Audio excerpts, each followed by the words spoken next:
Imagine how much crap they were carrying in that ordinary armored fighting vehicle type.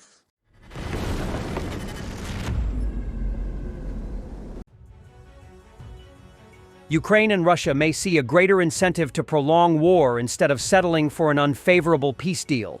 An unclassified U.S. intelligence assessment published March 25 found. According to a report by U.S. Director of National Intelligence Tulsi Gabbard, the leaders of Ukraine and Russia, for now probably still see the risks of a longer war as less than those of an unsatisfying settlement, Bloomberg reported. The intelligence assessment, presented at the Senate Intelligence Committee, falls in contrast with U.S. President Donald Trump's ambitions to quickly negotiate and secure a peace deal, as soon as by Easter. Following discussions between the U.S. and Russia in Saudi Arabia, the two countries agreed on March 25 to implement a ceasefire in the Black Sea and a ban on strikes against energy infrastructure. The Kremlin later issued a statement on March 25, stating that the ceasefire in the Black Sea will take effect only after Western sanctions on Russia's Roskosmosbank and other financial organizations involved in supporting international food trade operations are lifted and have their connection to the SWIFT messaging system restored. President Volodymyr Zelensky later accused Russia of manipulating the conditions it has set out in order to secure a Black Sea ceasefire agreement. The intelligence report notes that both leaders likely understand the risks of a prolonged war, including continued economic disruptions for Moscow caused by sanctions that could harm Russia, including through undesired escalation with the West. According to the assessment, a protracted war would also impact Kyiv's standing on the battlefield, as well as potentially its future negotiating position. As Russia continues to slowly gain territory in eastern Ukraine, conceding territory or neutrality to Russia without substantial security guarantees from the West could prompt domestic backlash and future insecurity, the report notes. The report also assessed that the war will lead to a gradual but steady erosion of Kyiv's position on the battlefield, regardless of any U.S. or Allied attempts to impose new and greater costs on Moscow from Western allies. President Volodymyr Zelensky has repeatedly said that it is his commitment to end Russia's war in 2025, even suggesting that he was ready to step down as president if it means peace for Ukraine. Russia didn't stop strikes on energy infrastructure despite claims otherwise. Dmytro Litvin, communications advisor to Zelensky, calls out Russia's lies. Moscow claims a ceasefire on energy sites since March 18th, yet has hit at least 8 facilities with bombs, attack drones, and FPVs. Every night, Ukraine's air defense downs nearly 100 drones. Russia lies even when the truth is obvious. Their promises must be double-checked. Partners, take note. Destruction of Russian armored vehicles by 414th Unmanned Strike Aviation Brigade, Birds of Magyar. 10 out of 10 are explosions. Want to taste it? You bet, my friend. That was a thud. Imagine how much crap they were carrying in that ordinary armored fighting vehicle type. The Motoliga lit today's morning fire from Magyar Klima's bird pilots for those working with people's efforts in Donbass and the Belgorod People's Republic be the exclamation mark to close the collection. 25 million hryvnias on the table for such jets achieved through your efforts in 2.5 days. The collection is closed. The result is on our side.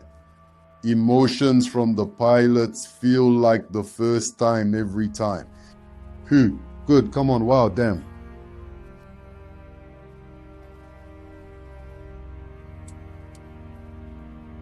Yeah, good one, look, ho ho. Oh, high five, guys. All good. It blew up nicely. Oh, sorry. The microphone was on. Yes, that time it was normal. That's how it should be. You were lucky, organized billions, and it won't explode like that. Let's record it. Detonation of the day, 26th of March. Although the day is still ahead. In the evening, I'll come out with the operations update. And meanwhile, as a token of gratitude for your trust, concern, and efforts, here's another fire show of a worm can fully packed with ammunition and fuel performed by the pilots of F-10 Klimchik. BMP vehicle, deep dive, little scare, and some patience. What are your expectations? How many times will it bang? Let's count. 4, damn it, seems enough, but...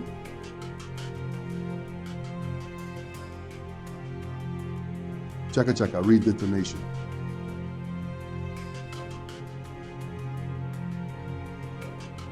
Chaka Boni, that's a bonus. Aja, 4th path, what the heck, you think that's it? Boom, mother 4, as they say, sneezed on a high note or precisely like a ceremonial fireworks display. Thank you to everyone who supported the cause. Glory to Ukraine. Honor. There is no Article 5. I got a call from Romania asking not to mention Shaheds falling there.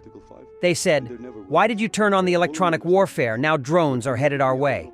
I told them, "Shoot them down. You have 40 F-16s. The Baltics, Poland, and Romania understand there is no Article 5 NATO protection, and they stay silent," says former Chief of Staff and Ukrainian ambassador in the UK, Zaluzhny. Well, look, the Baltic countries understand this very clearly, sir. They understand that there is no, Article 5, and there never will be, sir. Poland understands this, where periodically our rockets fall, or Russian ones, sir. Romania in general, sir. I understand everything. Just keep silent. And sometimes calls me, says, "Stay silent." Says, "Well, dear, 2 Shaheds fell in the port for you. Why are you silent? Stay silent." Says, I ask you, sir, understand?" And then sometimes he calls and says, "Why did you?" He says, "Turn on," he says. "Those of your electronic warfare," he says, "they flew to us." I say, "Then shoot them down," I say, "Sir. You have 40 F-16s there, sir." Trump's team takes another step in parroting Russian narratives. Trump's special representative, Richard Grenell, falsely claimed that Ukraine never owned nuclear weapons, stating they belonged to Russia and were merely returned under the Budapest Memorandum. This is false. After the USSR collapsed, its assets, including military hardware, were divided among successor states. Ukraine inherited nuclear weapons stationed on its territory. Let's be clear about the Budapest Memorandum. The nukes were Russia's and were leftovers. Ukraine gave the nukes back to Russia. They weren't Ukraine's. This is an uncomfortable fact. Thanks for watching, and don't forget to subscribe. Also, if you want to support Warthog Defense, please become our member and get early access to new videos, exclusive members-only videos, and become administrator in comment section. The membership link is in the description. Every day. We had a guy last week, it's 6 rescues in 6 days. He's doing the job every day.